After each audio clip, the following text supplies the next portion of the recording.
Start करते हैं income from salaries का नेक्स्ट क्लास। तो इनकम फ्रॉम सैलरीज का जो नेक्स्ट क्लास है, आज हम लोग करेंगे सम नंबर इलस्ट्रेशन 69। ठीक है, संजय मुंद्रा का ये बुक है। संजय मुंद्रा का लॉ पॉइंट का प्रयास प्रयास लॉ पॉइंट टैक्सेशन का जो बुक है, संजय मुंद्रा विकास मुंद्रा, उसका चैप्टर है इनकम फ्रॉम सैलरीज का सम नंबर 69। आज हम लोग इसमें कवर करेंगे। ठीक है, तो आओ स्टार्ट करते हैं, क्वेश्चन समझते हैं। इलस्ट्रेशन 69 लिखा है, the following are particulars of income of mister Rahman, employ of X and company. याद रखना, एक्स एंड कंपनी, ठीक है, एक पार्टनरशिप फर्म है। और यहाँ पे लिखा है सोल प्रोप्राइटरशिप कंसर्न, तो ठीक है, sole proprietorship, otherwise x and company normally क्या होता है, एक पार्टनरशिप फर्म होता है। तो एम्प्लॉय का नाम क्या है, मिस्टर रहमान, और उसका 31 मार्च 2024 के लिए कुछ सैलरी का डिटेल्स हम लोग को दिया हुआ है। बेसिक सैलरी रिसीव कितना हुआ है आफ्टर डिडक्शन ऑफ टैक्स, 4,000 का टैक्स काटने के बाद 1,20,000, मतलब 4,000 का जो टैक्स डिडक्ट हुआ है वो ऐड बैक कर देंगे, तब उसका बेसिक सैलरी टोटल अमाउंट आएगा। डियरनेस अलाउंस क्वेश्चन बताया 4,000 पर मंथ, जो कि फुल्ली टैक्सेबल होता है। मेडिकल अलाउंस रिसीव हुआ है एम्प्लॉय को 5,000 रुपया, और याद रखना खर्चा से कोई मतलब नहीं है, मेडिकल अलाउंस के केस में खर्चा से कोई मतलब नहीं है। ट्रैवलिंग अलाउंस उसको मिला था 7,200 रुपया, एक्चुअल एक्सपेंडिचर इनकर्ड 7,500। कमीशन उसको मिल रहा है at the rate 2% on sales achieved by him during the previous year 2023-24। Sales achieved by mister Rahman amounted to 5,00,000 रुपया। He and his employer both contributed to RPF 14% of salary, interest credited to RPF 13% बता रहा है 2,600 रुपया। He is provided with a rent free unfurnished, मतलब furniture नहीं दिया, unfurnished का मतलब होता है सिर्फ घर दिया है, फर्नीचर नहीं दिया है, which is owned by the employer having fair rental value। ठीक है, owned by the employer, house is owned by employer, और जो fair rental value दिया है ना वो बस कंफ्यूज करने के लिए दिया है, उसका सम्स में कोई कनेक्शन नहीं है, उसका सम्स से कोई लेना देना ही नहीं है। उसके बाद तुम देखो क्या दिया है, ही is provided with a motor car, उसका एम्प्लॉयर ने उसको एक मोटर कार दिया है जिसका 1.6 सीसी का कार है, मतलब 1600 सीसी का कार है। तो अप टू, याद रखेंगे 1600 सीसी तक जो भी कार होता है वो स्मॉल कार होता है, जो वो both for official and private purpose use कर रहा है। His employer paid an expense relating to his private use amounting to 3,000। ठीक है, his employer paid an expense relating to his private use amounting to 3,000। Private के use के लिए card के लिए 3,000 रुपये एम्प्लॉयर ने पे कर दिया। During the previous year he spent 18,000 for medical treatment on himself in an unrecognised private nursing home. याद रखेंगे, अगर एम्प्लॉय अपना या अपना परिवार का किसी का भी इलाज अनरिकॉग्नाइज्ड प्राइवेट हॉस्पिटल में करवा रहा है, ठीक है, और एम्प्लॉयर से उसका रीइंबर्समेंट ले रहा है, तो that becomes fully taxable. He is provided with free gas and electricity, जिसका मार्केट वैल्यू बता रहा है 6,000 रुपया।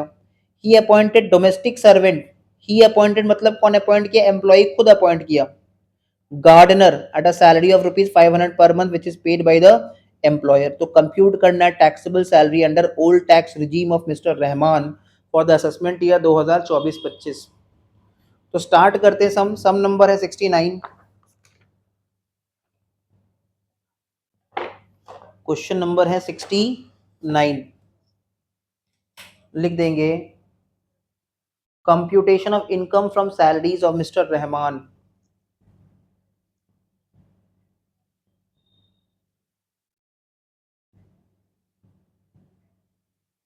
Computation of income from salaries of mister Rahman, comma a resident individual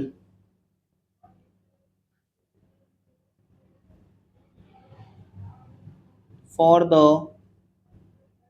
assessment year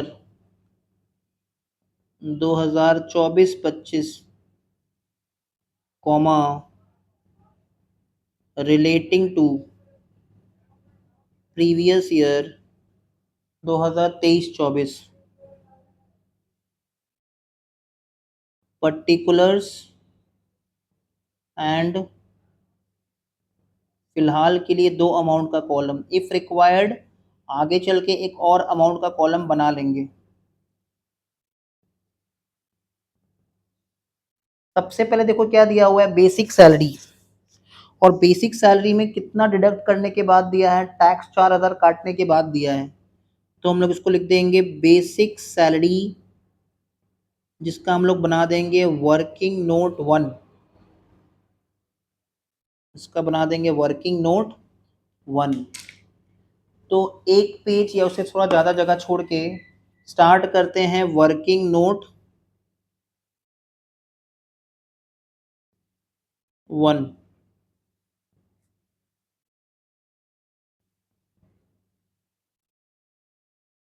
calculation for basic salary,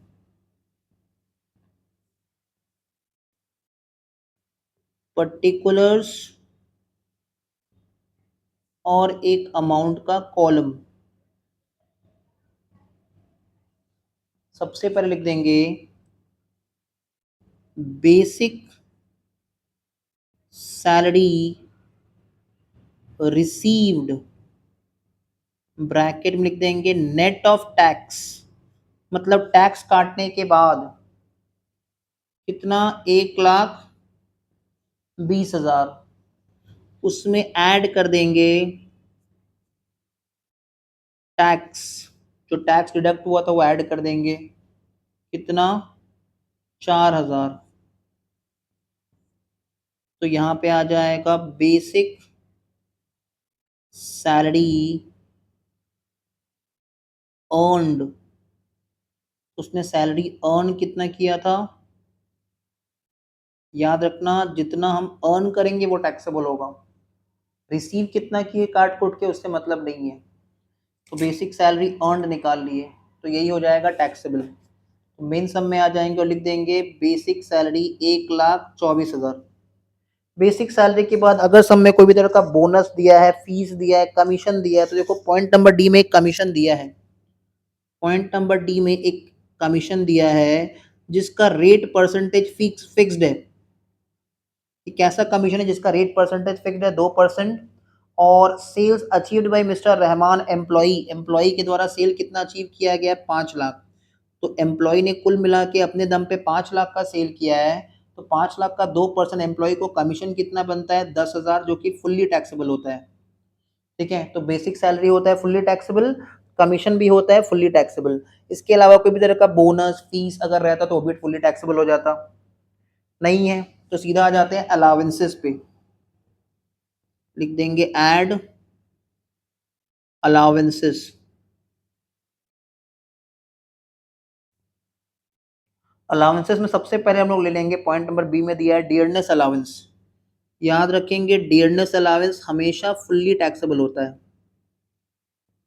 dearness allowance जो होता है वो हमेशा फुल्ली टैक्सेबल होता है। तो 4,000 के हिसाब से 12 महीने का डियरनेस अलाउंस हो जाएगा 48,000, जो कि होता है फुल्ली टैक्सेबल।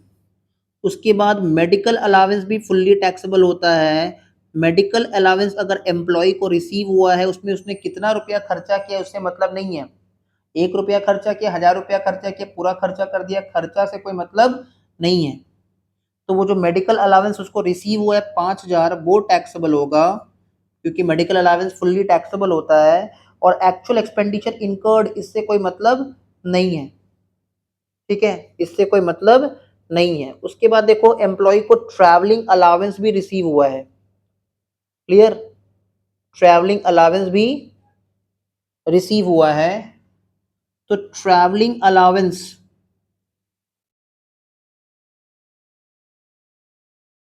रिसीव्ड पहले लिख देंगे, कितना, 7,200। ट्रैवलिंग अलाउंस रिसीव्ड कितना, 7,200। ट्रैवलिंग अलाउंस रिसीव 7,200 से लेस कर देंगे exemption under section 10 sub section 14। देखो ट्रैवलिंग अलाउंस क्या होता है ना, अगर एम्प्लॉय सिटी के बाहर जा रहा है ऑफिशियल काम के लिए तो उसको मिलता है ट्रैवलिंग अलाउंस। तो कितना एग्जेम्प्ट होगा, least of the following, point number 1, actual amount received, travelling allowance के नाम पे जो पैसा मिला जो कि है 7,200। Point number 2, actual expenditure incurred. तो देखो एम्प्लॉय को ट्रैवलिंग अलाउंस के नाम पे रिसीव हुआ था 7,200, पर उसका खर्चा कितना हो गया ऑफिशियल ड्यूटी के रिस्पेक्ट में? खर्चा हो गया था 7,500। तो याद रखेंगे इनकम कभी, सॉरी, एग्जेम्पशन कभी इनकम से ज्यादा नहीं हो सकता। एग्जेम्पशन कितना होगा? जो इन दोनों में लोअर है। तो कितना होगा एग्जेम्प्ट? 7,200। तो इन दैट केस टैक्सेबल कितना हो जाएगा? नील। याद रखेंगे exemption can not exceed income, exemption कभी इनकम से ज्यादा नहीं हो सकता। ठीक है, तो पॉइंट नंबर ए हो गया, बी हो गया, सी कवर हो गया, डी भी कवर हो गया। पॉइंट नंबर ई को हम लोग बाद में करेंगे। Employer's contribution to recognise provident fund का बात बोला है और इंटरेस्ट टू आरपीएफ भी बोला है। Point number F, point number F में लिखा है ही is provided with rent free unfurnished accommodation which is owned by employer. तो ये परक्विजिट का बात बोल रहा है। पॉइंट नंबर जी में भी परक्विजिट का बात बोल रहा है। पॉइंट नंबर एच भी परक्विजिट से रिलेटेड है। पॉइंट नंबर आई भी परक्विजिट से रिलेटेड है। पॉइंट नंबर जे में भी परक्विजिट से ही रिलेटेड है। तो बस अलाउंसेस का कहानी खत्म। अलाउंसेस में एक 48,000 का डियरनेस अलाउंस था, मेडिकल अलाउंस था 5,000 का, और ट्रैवलिंग अलाउंस टैक्सेबल कुछ भी नहीं था। तो टैक्सेबल अमाउंट जो आउटर कॉलम जाएगा वो हो जाएगा 53,000। अलाउंसेस का टैक्सेबल अमाउंट जो आउटर कॉलम जाएगा वो जाएगा 53,000। अब लिख देंगे add perquisites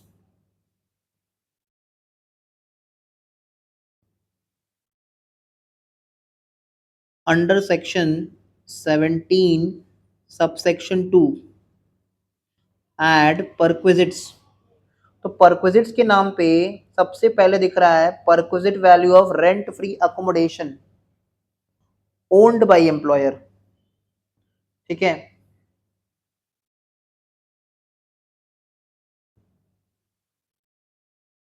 perquisite value of rent free unfurnished accommodation.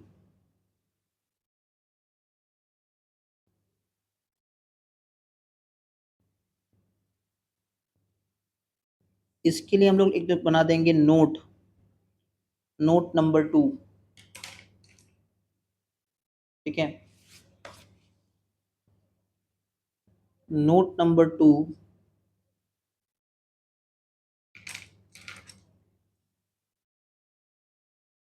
में सबसे पहले लिखेंगे calculation for perquisite value of rent free unfurnished accommodation, rent free unfurnished accommodation, rent free unfurnished accommodation। अब देखो क्वेश्चन में ये मेंशन नहीं किया है कि एम्प्लॉयर ने अपना खुद का घर, क्वेश्चन में ये तो मेंशन किया है कि एम्प्लॉयर ने अपना खुद का घर दिया है which is owned by employer, but वो जो खुद का घर दिया है वो किस शहर में दिया है ये मेंशन नहीं किया है। तो हम लोग अजम्पशन ले लेंगे कि जिस शहर में घर दिया है, ठीक है, उस शहर का जो पॉपुलेशन है वो मोर देन 40 लैक्स है। हम लोग ये अजम्पशन लेंगे कि जिस शहर में एम्प्लॉयर ने अपना खुद का घर दिया उस शहर का पॉपुलेशन मोर देन 40 लैक्स है। सबसे पहले हम लोग एक काम करते हैं, सैलरी फॉर आरएफए सेपरेटली निकाल लेते हैं। लिख दो पर्टिकुलर्स और एक अमाउंट का कॉलम। तो देखो सैलरी फॉर आरएफए में क्या क्या आ जाएगा। सैलरी फॉर आरएफए में एक तो सबसे पहले बेसिक सैलरी आ जाएगा जो कि हम लोग ले लेंगे 1,24,000। फिर उसके बाद बेसिक सैलरी के बाद डियरनेस अलावेंस आ जाएगा, ब्रैकेट में लिख देंगे assuming DA forms part of salary, ठीक है, या फिर रिटायरमेंट बेनिफिट। कितना था डीए? 48,000। उसके बाद मेडिकल अलावेंस, मेडिकल अलावेंस इसका भी टैक्सेबल अमाउंट लेंगे। तो मेडिकल अलावेंस कितना रिसीव हुआ था? 5,000। कमीशन भी हम लोग ले लेंगे। कमीशन कितना था? 10,000। तो ये सब हम लोगों ने सैलरी फॉर आरएफए में कंसिडर कर लिया, ठीक है। इन सब चीज़ों को हम लोगों ने सैलरी फॉर आरएफए में कंसिडर कर लिया। तो इसको टोटल पहले कर लेते हैं, कितना आ रहा है? 1,24,000 प्लस 48,000, 1,24,000 प्लस 48,000 प्लस 5,000 प्लस 10,000, तो ये आ रहा है 1,87,000। ये हो जाएगा सैलरी फॉर आरएफए। अब इसके नीचे लिखेंगे since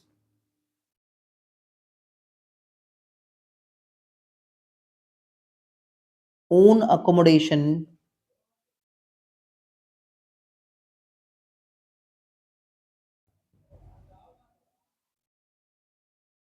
is provided by employer, it is assumed that population of the city oblique town where accommodation is provided to employee exceeds 40 lakhs। क्या लिखे इसका मतलब? क्योंकि क्वेश्चन में मेंशन किया है कि एम्प्लॉयर ने अपना खुद का अकोमोडेशन प्रोवाइड किया, तो हम लोग मान के चल रहे हैं it is assume that the population of the city of the town where accommodation is provided, जहां एम्प्लॉयर ने रहने के लिए घर दिया है उस जगह का पॉपुलेशन 40 लाख के ऊपर है। Therefore perquisite value of rent free unfurnished accommodation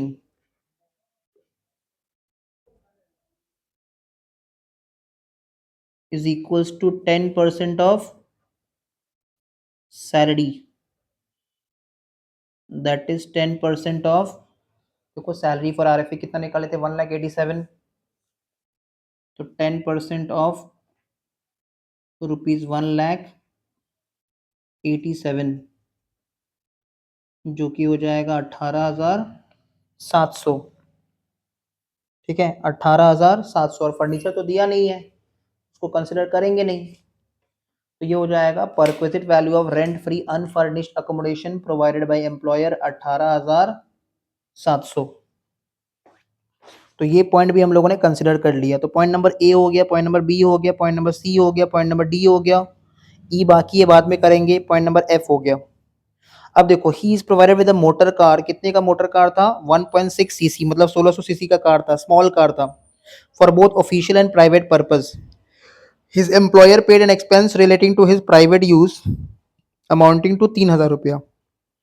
employer ने प्राइवेट यूज के लिए कितना रुपया दिया था? 3,000 रुपया दिया था। तो देखो क्योंकि ये एक स्मॉल कार है, ठीक है, क्योंकि ये एक स्मॉल कार है, तो एम्प्लॉयर कितना रुपया दिया इससे कोई मतलब नहीं है। देखो कार बिलोंग्स टू एम्प्लॉयर, है ना, क्वेश्चन मेंशन किया है कार बिलोंग्स टू एम्प्लॉयर, और खर्चा भी कौन दे रहा है? एम्प्लॉयर ही दे रहा है। प्राइवेट यूज के लिए खर्चा एम्प्लॉयर दे रहा है। When the car belongs to employer और स्मॉल कार है, in that case small car के लिए 1800 पर मंथ टैक्सेबल होता है।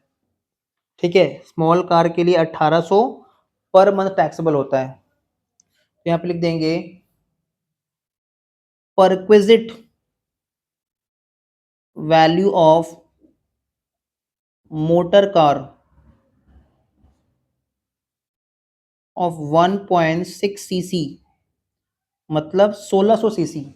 ठीक है, 1.6 सीसी मतलब ही होता है 1600 सीसी। तो हर महीना 1800 के हिसाब से 12 महीने का टैक्सेबल वैल्यू हो जाएगा 21,600। और वो जो एम्प्लॉयर ने 3,000 रुपया दिया था ना खर्चा प्राइवेट यूज के लिए, उससे कोई मतलब नहीं है, वो इररेलेवेंट है। फिर during the previous year he spend 18,000 रुपया, देखो उसने मेडिकल ट्रीटमेंट पे खर्चा किया अपने ऊपर in an unrecognised private nursing home.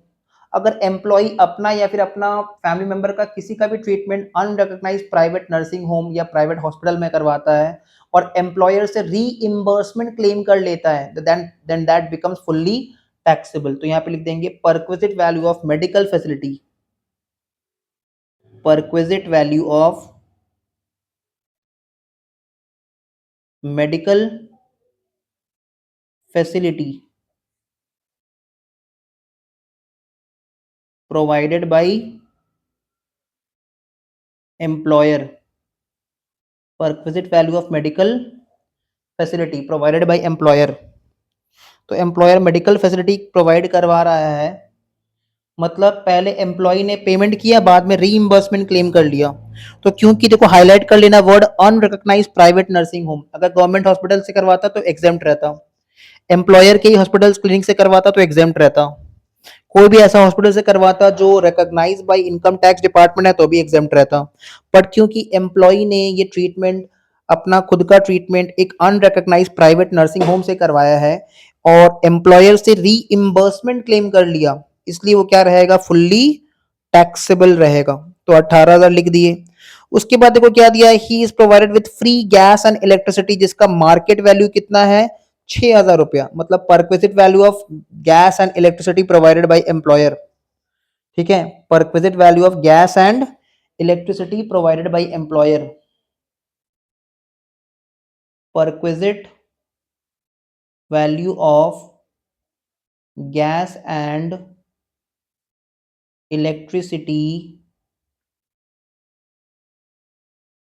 Provided by employer. ये भी क्या होता है, फुल्ली टैक्सेबल होता है। अगर एम्प्लॉयर ने गैस का फैसिलिटी दिया है, इलेक्ट्रिसिटी का फैसिलिटी दिया है, वाटर फैसिलिटी दिया है, तो ये सब फुल्ली टैक्सेबल होता है।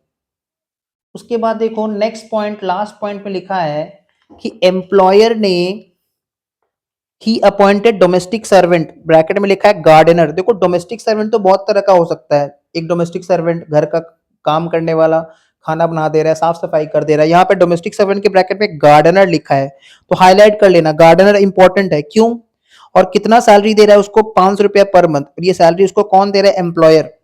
देखो अगर एम्प्लॉयर ने घर भी दिया है और साथ में गार्डनर भी दिया है, अगर एम्प्लॉयर ने घर भी दिया है और साथ में गार्डनर भी दिया है, तो गार्डनर को हम लोग एग्जेम्प्ट कर देते हैं। ठीक है, अगर एम्प्लॉयर ने घर भी दिया है और घर के साथ साथ गार्डनर का भी फैसिलिटी दिया है, मतलब घर तो दिया ही रहने के लिए, साथ में बगीचा को मेंटेन रखने के लिए, गार्डन को मेंटेन रखने के लिए एक गार्डनर भी दिया है, तो गार्डनर इन दैट केस क्या हो जाता है, फुल्ली एग्जेम्प्ट हो जाता है।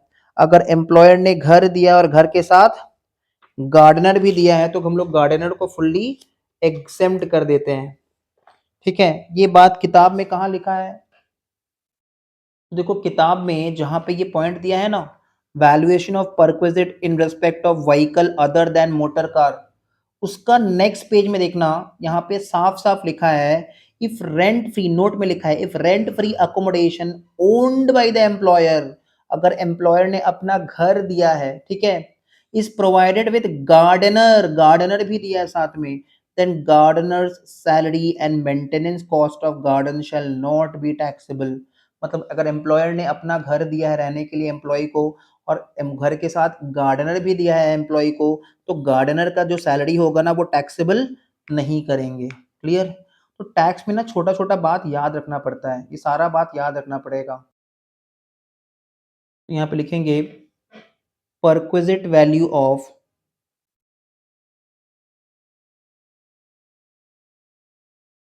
Gardener facility, gardener facility nil, नीचे डैश दे के लिखेंगे not taxable, not taxable since house is owned by employer, house is owned by employer, इसलिए वो टैक्सेबल नहीं रहेगा। तो बस परक्विजिट्स का कहानी हो गया खत्म। तो सारा परक्विजिट्स को फटाफट ऐड कर लेते हैं। पहले था perquisite value of rent free accommodation जो कि था 18,700, उसमें ऐड कर देंगे perquisite value of motor car जो कि 21,600, उसमें ऐड कर देंगे perquisite value of medical facility जो कि 18,000, उसमें ऐड कर देंगे perquisite value of gas and electricity provided by employer जो कि है 6,000। तो कुल मिला के 64,300 हम लोग परक्विजिट मान के ऐड कर देंगे। ठीक है, परक्विजिट मान के ऐड कर देंगे। क्लियर? 64,300 परक्विजिट मान के ऐड करने के बाद अब देखो हमारे क्वेश्चन में कौन कौन सा पॉइंट बाकी रह गया। पॉइंट नंबर ए हो गया, पॉइंट नंबर बी हो गया, पॉइंट नंबर सी हो गया है, पॉइंट नंबर डी कवर हो गया है, ई पॉइंट नंबर बाकी है, पॉइंट नंबर ई बाकी है, पॉइंट नंबर एफ हो चुका है, पॉइंट नंबर जी हो चुका है, पॉइंट नंबर एच हो चुका है, आई हो चुका है और जे हो चुका है। तो बस रह गया पॉइंट नंबर ई। तो पॉइंट नंबर ई को भी कवर कर लेते हैं। तो ध्यान से देखो, employer he and his employer both contributed to recognise provident fund कितना percent of salary, 14% of salary. और याद रखेंगे meaning of salary for recognise provident fund क्या आता है, basic salary plus DA forming part of salary plus commission which is based on fix percentage of turnover.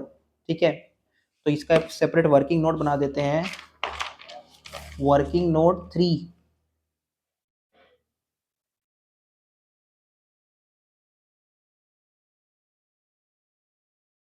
Calculation for salary, calculation of salary लिख लो for recognised provident fund. तो याद रखेंगे meaning of salary for RPF में क्या क्या आता है, basic salary तो आता ही है, बेसिक सैलरी। तो बेसिक सैलरी कितना था, 1,24,000। तो इसमें आ जाएगा बेसिक सैलरी 1,24,000। फिर आ जाएगा डियरनेस अलाउंस। क्वेश्चन में कुछ नहीं लिखा है तो हम लोग लिख देंगे नोट में, assuming DA forms part of salary, या फिर हम लोग ये भी लिख सकते हैं assuming DA forms part of retirement benefit. दोनों से कोई भी एक बात लिख सकते हैं। तो डियरनेस अलाउंस कितना था क्वेश्चन में, 48,000। तो basic salary plus DA forming part of salary plus commission, ऐसा कमीशन जिसका रेट परसेंटेज फिक्स्ड हो, तो यहाँ पे फिक्स्ड है 2%। ठीक है, commission which is based on fix percentage of turnover, turnover का मतलब होता है सेल्स अचीव्ड बाय एम्प्लॉय, मतलब जितना एम्प्लॉय ने अपने दम पे सेल किया है उसके ऊपर जो फिक्स रेट के ऊपर जो कमीशन उसको मिलेगा वो कमीशन लेना है। तो यहाँ पे हम लोग ले लेंगे 2% ऑफ 5,00,000 रुपया, जो कि हम लोगों ने पॉइंट नंबर डी में देखा है, जो कि हो जाएगा 10,000। तो आरपीएफ में रिकॉग्नाइज प्रोविडेंट फंड में मीनिंग ऑफ सैलरी में आता है 1,24,000 प्लस 48,000 प्लस 10,000। तो 1,24,000 प्लस 48,000 प्लस 10,000 जो कि हो जाएगा 1,82,000। ठीक है, ये हो जाएगा salary for RPF, recognise provident fund.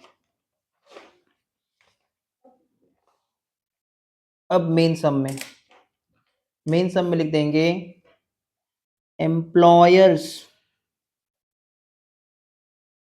Contribution to recognise provident fund at the rate कितना परसेंट है 14% of salary that is 14% of rupees कितना आया था सैलरी फॉर आरपीएफ 1,82,000 तो 1,82,000 का 14% 25,480 और इससे हम लोग लिख देंगे लेस एग्जेम्प्ट